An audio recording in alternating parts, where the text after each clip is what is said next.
Meus amados irmãos, vamos abrir as nossas Bíblias. A segunda epístola do apóstolo Paulo a Timóteo, no capítulo de número 2. Segunda de Paulo a Timóteo, capítulo 2. Nós lemos um texto por demais, irmãos, glorioso, que nos fala sobre um grande desafio. Segundo o Senhor nos faz entender pelo seu Espírito, o desafio de ser útil. O desafio de ser útil. Certamente esse é um tema apropriado para esta mensagem. O texto está em 2 Timóteo, capítulo de número 2, versículos 20 a 23, especificamente o versículo de número 1. Ora, numa grande casa não há somente vasos de ouro e de prata, mas também de pau e de barro, uns para honra, outros, porém, para desonra. Meus queridos e amados irmãos, permaneçam com as vossas Bíblias nesse texto, em nome de Jesus. Todos nós reconhecemos que esse texto está nos descrevendo uma grande casa. Uma casa onde há utensílios, vasilhas, móveis, uma casa com tudo que diz respeito, como é tão coloquial para nós, visto que todos nós temos um lugar para reclinar a cabeça. Então esta grande casa a que se refere esse texto é a casa de Deus. Logo nos versículos anteriores, no contexto todo, você vai encontrar o apóstolo dizendo de uma forma muito especial que todavia o fundamento de Deus fica firme. E esse fundamento de Deus a que ele se refere é a igreja do Senhor. Ele está se referindo nesta casa especial. Todavia, meus irmãos, nesta grande casa, a casa de Deus, ou seja, a igreja visível de Jesus, onde há membros verdadeiros, mas não somente membros verdadeiros, mas também membros que não andam conforme o ensino da palavra do Senhor, mas membros tais quais aqueles da época de Jesus, que honrava o Senhor com os lábios, porém o coração estava longe. Então membros verdadeiros, mas também membros falsos, membros só de aparência. Isso não parece ser muito prazenteiro, na verdade não é mencionar, mas é o que a Bíblia está dizendo, que na casa de Deus não há somente vasos de ouro e de prata, mas também tem vasos de pau e de barro, uns para a honra e infelizmente uns para a desonra. Parece que às vezes encontramos alguns vasos nesta casa de Deus, dos quais nós às vezes ficamos orando: Senhor, promove. A gente tem hora assim para promover, né? A gente diz: Senhor, dá o teu jeito que eu não sei mais o que é que eu faço. Glória a Jesus. Senhor, promove. Senhor, abre uma porta para o meu irmão, envia ele, toca ele para congregar no outro canto, que ninguém aguenta mais, Senhor. Os irmãos já viram esse negócio, né? E quem sofre mais são os líderes da igreja. Mas eles estão lá na casa do Senhor. Não tem jeito que nessa casa de Deus, tem uns que são assim, para a honra, porém outros para a desonra. E é uma tribulação, glória a Jesus. Então são membros verdadeiros, mas também tem os falsos. Há outros que são puros, mas também tem os impuros. Estão na casa do Senhor. A palavra nos mostra aqui, meus irmãos, que esse utensílio aqui, ou vaso, refere-se aos membros da igreja.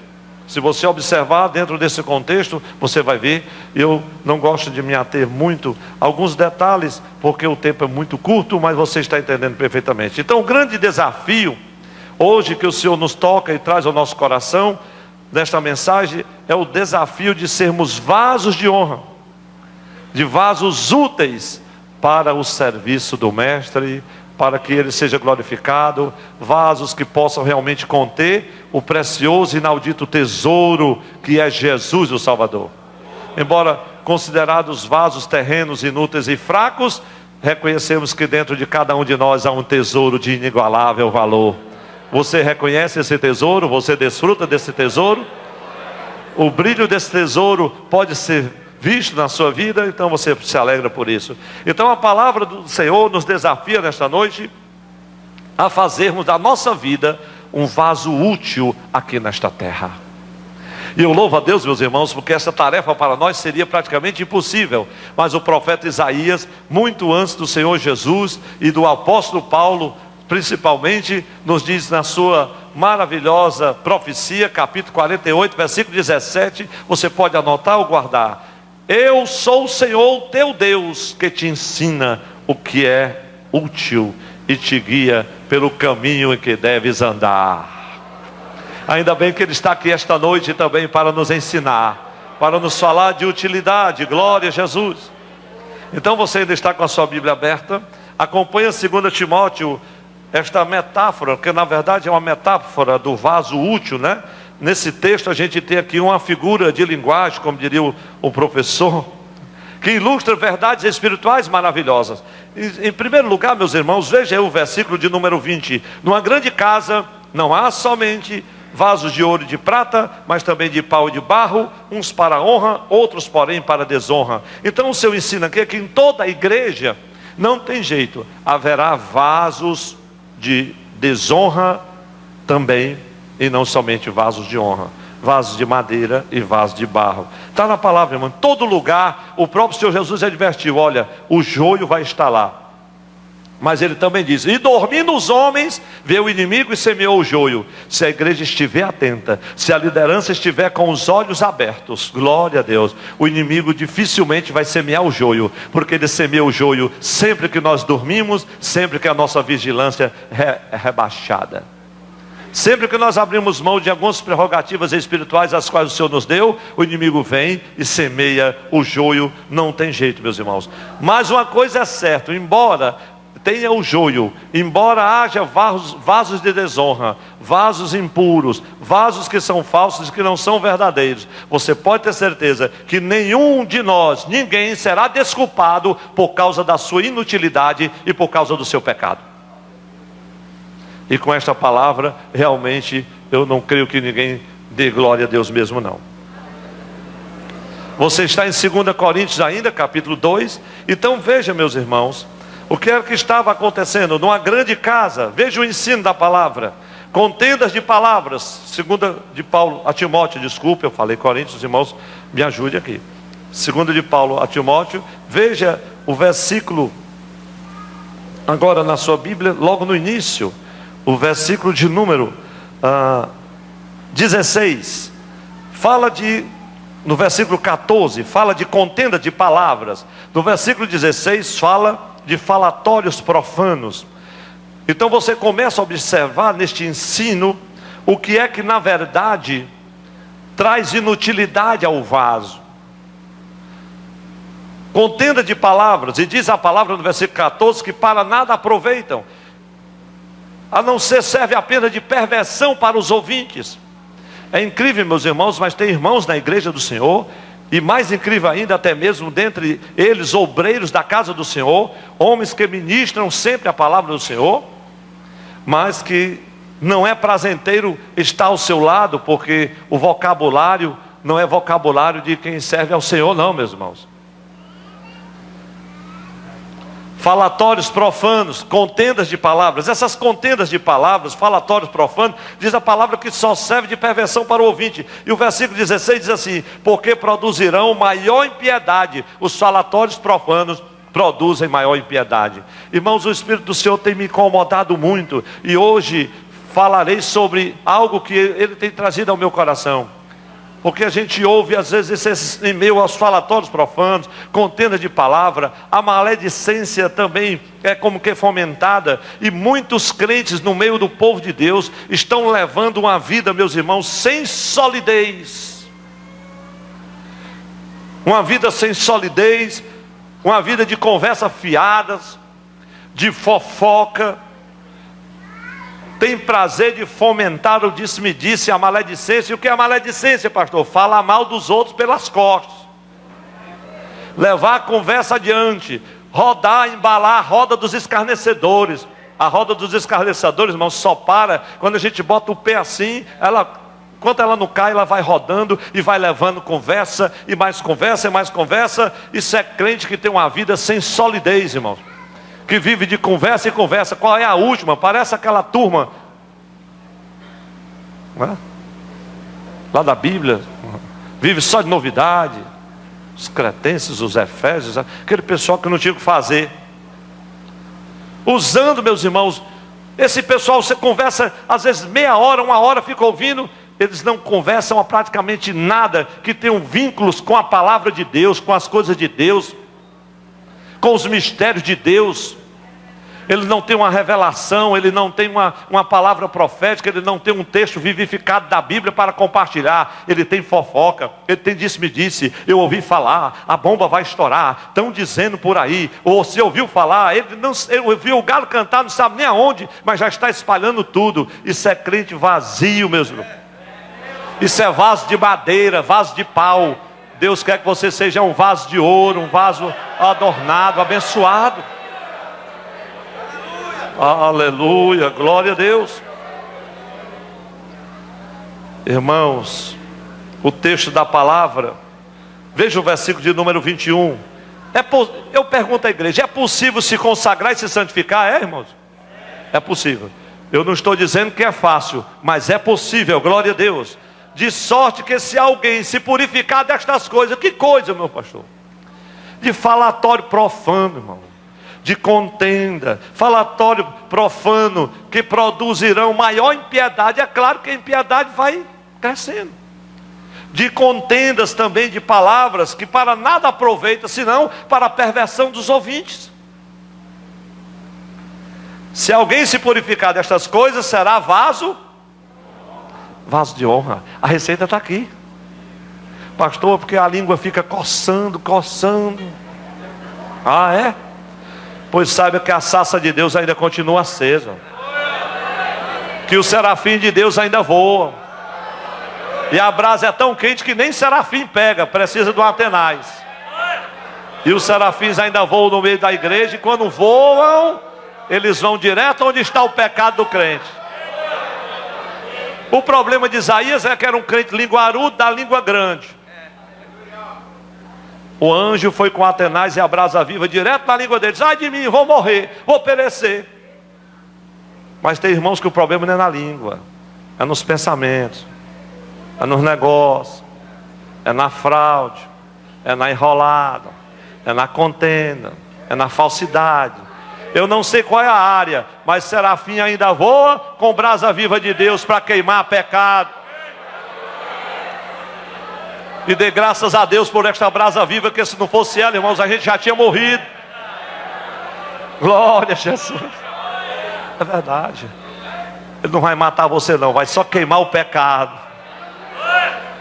vai só queimar a impureza. E aquele homem, aquele Isaías, glória a Jesus, depois que ele foi tocado e purificado, glória a Jesus, ele que pensava que ia morrer, ele disse, eis-me aqui, Senhor. Aí a Bíblia mais clara diz assim, então ouvi o Senhor. Ele não tinha ouvido antes? Não ouve não, irmão. Ele ouve só de ouvir falar, mas depois que é tocado e purificado, aí você tem um encontro real e efetivo com o Todo-Poderoso. Diga-se levantando suas mãos, a coisa muda, glória a Jesus. De sorte, irmão, é de sorte, que se alguém se purificar destas coisas, será vaso de honra, que mais? Santificado, idôneo para o uso do Senhor, preparado para toda boa obra. Aleluia. Quantos querem ter exclusivo uso do Senhor? Tem gente aí, irmãos, que é uso, mas não é do Senhor. Estão sendo usados por algumas coisas, por algumas instituições, por alguns interesses, mas nós estamos falando de vaso de honra para uso exclusivo do Senhor. E estes são preparados para toda boa obra, glória a Jesus. Irmãos, o que Deus quer dizer através do apóstolo é que nenhum de nós precisa mais viver em pecado, porque Cristo Jesus já quebrou os grilhões da escravidão. Os irmãos estão com a Bíblia? Pode acompanhar Romanos 8:2. Deixa eu ler para os irmãos. E 1 de João 3:8, a parte B diz assim: porque a lei do Espírito de vida em Cristo Jesus me livrou da lei do pecado e da morte. Aí você pode dar um glória a Deus. E 1 de João 3:8, a parte B diz: para isso o Filho de Deus se manifestou. Ele se manifestou para isso. Para quê? Para desfazer as obras do diabo. Glória a Deus. Levante a sua mão e diga essa palavra do Espírito Santo. Deus nos convida. Vamos dizer mais forte. Deus nos convida a vivermos de modo atento e responsável diante de Deus. Dê um amém para Jesus. Isso, irmão, só nos mostra quão grande é o privilégio e a nossa responsabilidade como crentes de Jesus, nesta condição, para cumprirmos a condição estabelecida por Ele para sermos vasos. Você é um vaso de honra. Agora eu creio que a gente pode dizer isso para quem está ao nosso lado. Você é um vaso de honra. Você é um vaso de honra. E eu quero que você guarde 2 de Paulo a Timóteo 2:14. Traze estas coisas à memória. Deus está trazendo a nossa memória hoje, ordenando-lhes diante do Senhor. Glória a Deus. Relembre estas coisas. Tem irmãos que dizem: meu Deus, eu não sou nada, eu estou acabado, eu não tenho nada. Você é um vaso. Deus te constituiu como um vaso útil. Então esse é o ensino. Mas agora há uma exigência. Qual é a exigência estabelecida nesse texto para a gente ser um vaso de honra? Está aí a condição, meus irmãos. Se alguém se purificar destas coisas, noutra tradução diz assim, atualizada: se alguém se purificar destes erros. O problema é que mesmo muitas vezes sabendo que são erros, que nos afastam do Senhor, que nos esvaziam da sua presença, mesmo assim, nós às vezes levamos adiante a roda dos escarnecedores, nos envolvemos nas contendas, colocamos o nosso ouvido à disposição da maledicência. E como o Senhor quer nos guardar destas coisas, meus irmãos, como Ele quer nos levar em uma outra direção. Glória a Deus, aleluia. Se alguém se purificar, se alguém a si mesmo se purificar destes erros, destas coisas. Então a Bíblia ensina aqui, irmãos, que cada um de nós deveria rejeitar e eliminar no seu íntimo o erro. Mas nem sempre nós conseguimos efetivamente. Porque aqui está falando, irmão, deste erro, está falando de pecado. Quem não se lembra aqui de 2 Coríntios 4:2, que nos fala claramente: antes, meus irmãos, rejeitando as coisas que por vergonha se ocultam. Outra tradução diz que por vergonhosas se ocultam. E não pense que esse é um desafio fácil, a questão da utilidade. Coisas que por vergonha se ocultam no nosso coração, nos nossos pensamentos.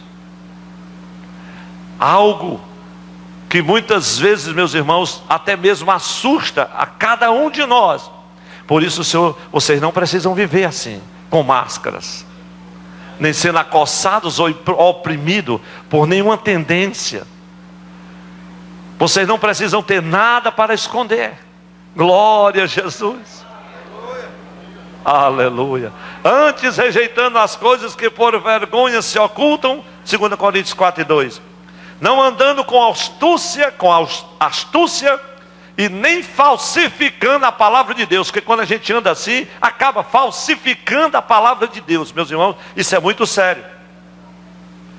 E quando a gente rejeita as coisas que por vergonha se ocultam, não anda com astúcia nem falsificando a palavra de Deus, assim, somente assim, nos recomendamos à consciência de todo homem, na presença de Deus, pela manifestação da verdade. A verdade se manifesta na vida de um vaso limpo. Quem pode dar um glória a Deus para Jesus?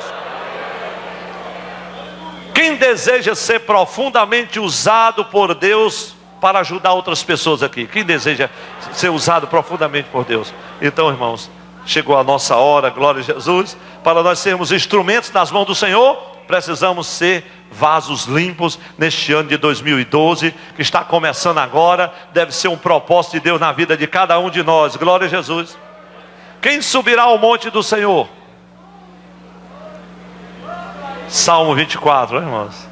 Quem estará lá na presença do Altíssimo? Aquele que é limpo de mãos e puro de coração. Glória a Jesus. Então, irmãos, agora volte os olhos para 2 Timóteo 2:21. 2 Timóteo 2:21 nos ensina que para ser abençoado e usado por Deus, o crente, irmãos, está aqui na palavra, ele deve ser santificado. Glória a Jesus. ou seja, puro, limpo, diferente do imundo, parecido com Cristo. Todo aquele que tenha nele essa esperança, 1 de João 3:3, purifica-se a si mesmo, como ele é puro, assim como ele é puro. Outra receita santa, além de santificado, consagrado ao Senhor, útil ao seu dono, ao seu possuidor, ao seu Deus, idôneo. Por isso que o apóstolo também diz nesse texto, que a gente tem que estar preparado para toda boa obra, como obreiro. E não está falando aqui só de pastor e presbíteros, não, irmãos. Como obreiro que não tem de que se envergonhar, glória a Deus, mas que maneja bem a palavra da verdade. Algumas vezes alguns obreiros manejam a palavra, mas irmãos, mas a igreja rejeita. Alguns ministros louvores, mas a igreja rejeita. Há alguma coisa que não está batendo, há um espetáculo, há muita coisa, mas algo não está funcionando, porque o problema não está, irmãos, noutra coisa senão no vaso. Vaso preparado para toda boa obra, pronto para ser usado em todo o tempo, em qualquer lugar, para socorrer, para ajudar, para abençoar. A gente pode cantar no final: eu quero ser, Senhor, um vaso novo. Vamos a 2 Timóteo agora 2, 22 e 23. A pergunta é: como ser um vaso útil, pastor? Eu quero ser esse vaso útil. Então o apóstolo Paulo aqui continua mostrando, irmãos, que para uma pessoa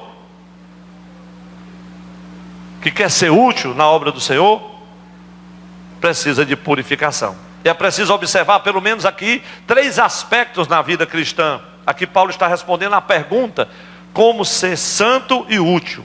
Então ele começa, versículo 22, foge, glória a Deus, foge também dos desejos da mocidade. E a outra receita: segue a justiça, a fé, a caridade e a paz com os que com o coração puro invocam o Senhor. O que nos coloca, irmãos, nesse caminho da utilidade. Eu fico às vezes me perguntando, por que o caminho da utilidade passa por uma fuga, fugir? Como assim fugir? Nós não teríamos que ir em frente? Fugir de quê, irmãos? A palavra está clara: das paixões da mocidade. Tem irmãos com 80 anos, mas as paixões da mocidade estão lá. Essas paixões da mocidade, claro que Paulo estava falando para um jovem obreiro, mas essas paixões, elas se expressam das mais diferentes formas. Tem pessoas, irmãos, com a idade já bem avançada, mas estão apaixonados por pornografia, apaixonados pelo que é imoral, pelo que é impuro, apaixonados pelo que não é lícito. Paixões, foge. Mas pastor, isso é uma covardia, a gente não tem que enfrentar. Irmãos, a carne você foge, o diabo você resiste. Mas não é uma covardia, não, absolutamente não, meus irmãos. Isso é sabedoria. Fuja das coisas imorais, das coisas irrelevantes, das conversas fiadas e supérfluas. A gente tem muito o que fazer e o tempo é muito curto.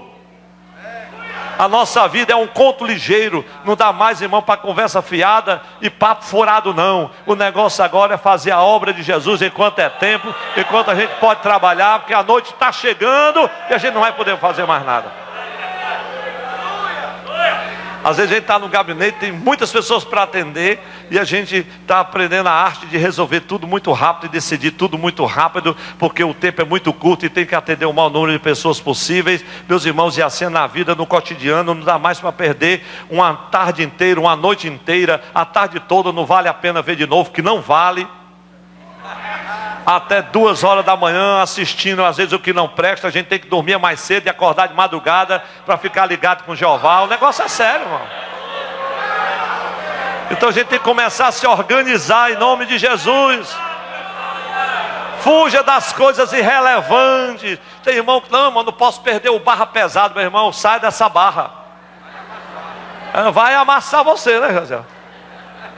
Não basta esse fardo pesado, fica logo aí com o jugo suave de Jesus, meu irmão. Coisas fúteis, muitas vezes, por causa da natureza humana, irmãos, nós temos. A Bíblia diz assim: foge, Glória a Deus, foge. José fugiu da esposa de Potifar. Irmãos, os nossos líderes nas congregações sabem disso. Eu sei também, porque muitas vezes eles compartilham conosco. Quantas lutas, quantos problemas, traição matrimonial, pessoas envolvidas com problemas dos mais diferentes relacionados com a sexualidade, o descontrole dos impulsos sexuais, no meio da juventude, às vezes das pessoas já casadas há bastante tempo, escândalos aqui, escândalos acolá, e a igreja tem que estar orando e ensinando esse povo a fugir, glória a Deus. Ló fugiu, e fugiu praticamente na marra. Se Deus não arranca ele de lá, ele tinha perecido também. Paulo recomenda fugir de toda impureza. 1 Coríntios 6,18. Fugir de toda impureza. Mas às vezes a gente aluga, como diz o salmista, não coloca os seus olhos diante das coisas que não prestam, das coisas más, não é assim? Tem a palavra, mas é isso que a gente faz. Aí pastor, o senhor também, quem é que escapa? Você vai assistir o jornal, passa a cena pior que tem na novela, e aí você tem Jesus e vai queimando aí. De repente você, não, o filme não vai prestar. E é para controlar aquele dedo, aonde é que muda e o que é que não muda. Pense aí numa luta grande. Sim ou não, irmão? O sim saiu abafado, mas era para ser bem grande, para estrondar. Diga para quem tem ao seu lado, tem que fugir. Tem que fugir, glória a Deus. Fugir da impureza. Essa forma verbal aqui, meus irmãos, é usada no grego. Sugere aqui uma fuga de uma prática constante que não agrada a Deus. Fuja disso em nome de Jesus.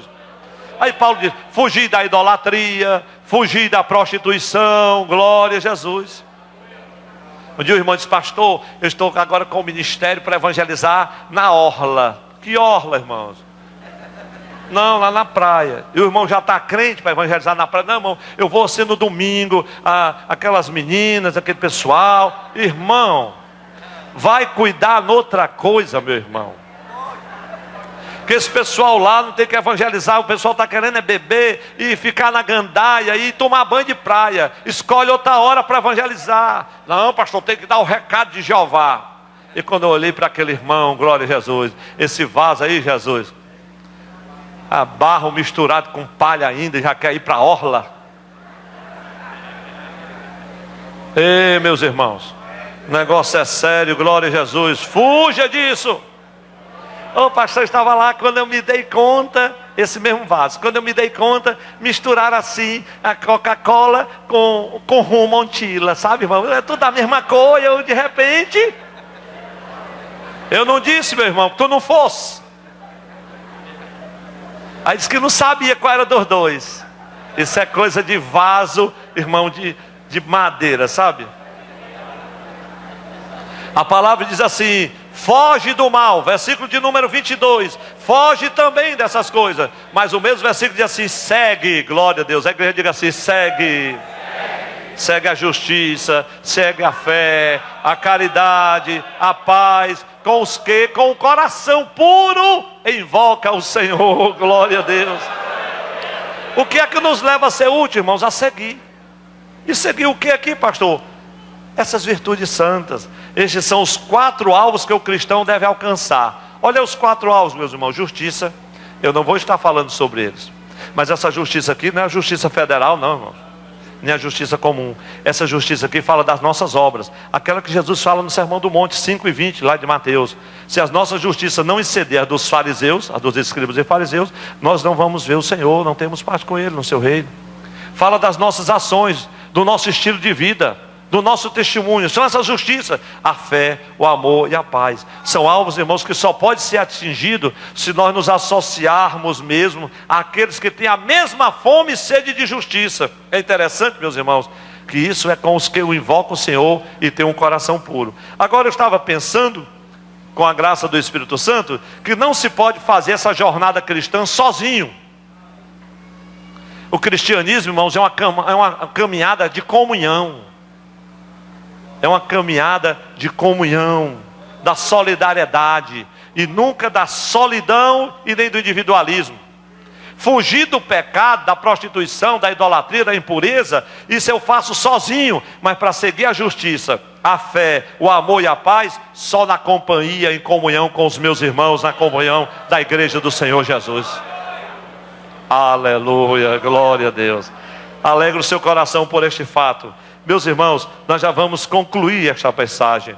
Porém, eu quero que você guarde no seu coração que esta comunhão, ela está relacionada com a questão da nossa fé, os irmãos de fé, mas das boas companhias, as pessoas com quem nós andamos e nos acompanhamos.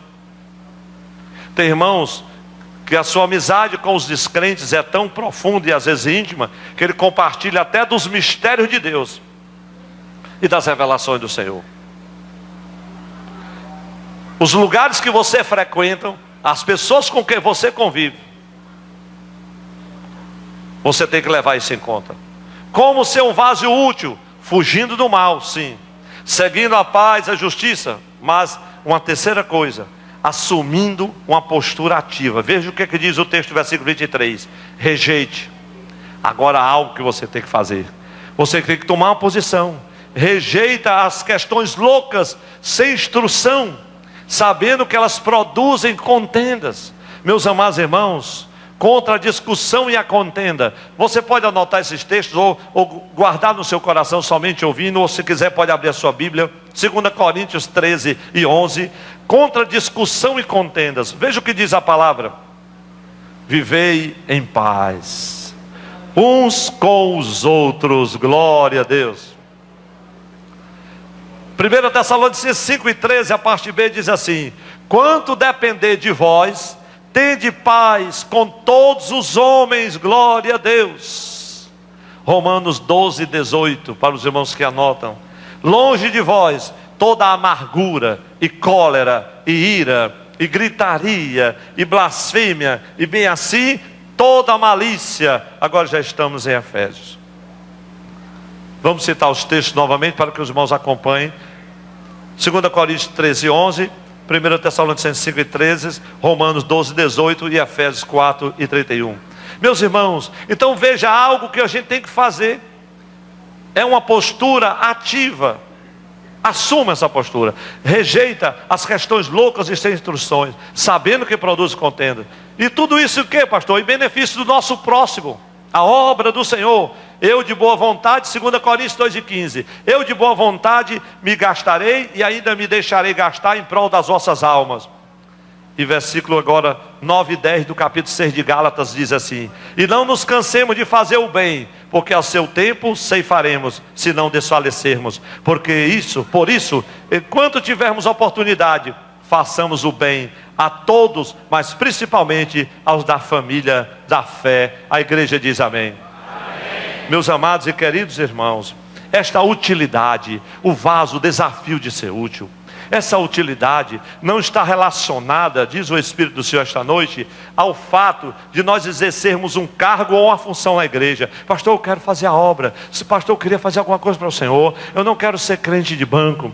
Então as pessoas começaram a associar que essa utilidade do vaso, que a honra, o que honra o vaso, que o que faz de ouro e de prata e de materiais preciosos, é o fato que se associa a uma função, a um cargo. Ah, você é um vaso. Ah, eu sou auxiliar. Não, então eu sou diácono. Não, eu tenho um cargo no círculo da oração. Eu tenho um cargo na consagração. Então tem pessoas, meus irmãos, que se na verdade não assumirem um cargo, eles dizem: não sou mais útil. Eu não presto mais para a obra do Senhor. Eu tenho que ir para uma igreja menor, porque aqui está muito grande. Aqui não tem mais o que fazer. Mas eu quero te dizer que para você ser um vaso útil, não está relacionado a cargo, nem posição ministerial, nem a gravata, nem paletó. Ser um vaso útil está relacionado com a tua comunhão com Deus.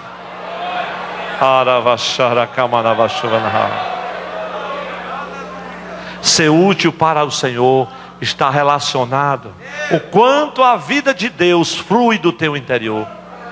Ser vaso útil está relacionado o quanto a unção de Deus é derramada na tua cabeça, na tua fronte, e desce para o teu interior, flui para todas as tuas vestes. Ser vaso útil é ser renovado a cada dia, é transbordar de esperança, de alegria do céu. É saber que o reino de Deus não é comida nem bebida, é justiça mesmo, é paz e alegria do Espírito Santo. É cantar como cantor, como compositor do hino 101 da harpa. dia feliz, quando em Jesus me satisfiz. Ser vaso útil é poder dizer como o apóstolo Paulo em 2 Coríntios 1:12: a minha glória é esta, o testemunho da minha consciência, que com integridade e sinceridade eu tenho andado diante de Deus, e maiormente no meio de vocês, meus irmãos. Ser vaso útil, meus irmãos, é reconhecer que nós não somos perfeitos, não é sermos completamente lavados e limpos. Não, ser vaso útil não é aquele que não se suja, não é o que não se quebra, mas é que quando se suja, sempre se lava, e quando se quebra, sempre desce à casa do oleiro. Isso é ser vaso útil. Ser vaso útil para o Senhor é você deixar-se transbordar também pelo perdão. Quando você sentir que de você fluiu, aleluia, uma fragrância diferente, ou um unguento que não restaura mais, mas que entristeceu, que magoou, e disse: Senhor, eu quero ser um vaso. Então deixe-se quebrar na presença do Senhor. Eu quero convidar a igreja, porque o Senhor tem falado de renovação hoje, para renovar os nossos vasos, o desafio de ser útil. Ele nos ensina, diz Isaías, como ser útil. Conta-se uma certa história em que um general da antiguidade, um dia, em meio às preparações para mais uma batalha, ele juntou o grupo de oficiais em uma mesa tosca e colocou uma tigela emborcada e perguntou aos seus oficiais: o que é que tem dentro dessa tigela além do ar? E todos os oficiais olharam assim e não souberam responder. E o general disse: além do ar que está dentro da tigela, aí, porque ela está emborcada, só tem trevas. Só há trevas dentro dela. Então ele pegou a tigela e desemborcou. Ele disse: agora o que é que vocês veem nessa tigela? Todos disseram: luz. Meus irmãos, então o Espírito Santo nos pergunta hoje: você é uma tigela emborcada ou desemborcada? Há trevas de ignorância, de incredulidade, de estagnação, ou a luz do Senhor já brilha em você? Então seja esse vaso desemborcado, onde a luz de Deus possa brilhar, onde você possa ser útil para conter a coisa nova que Deus está trazendo, irmãos, para a igreja. Quantos estão preparados para a nova colheita de bênção que Deus está trazendo para o seu povo?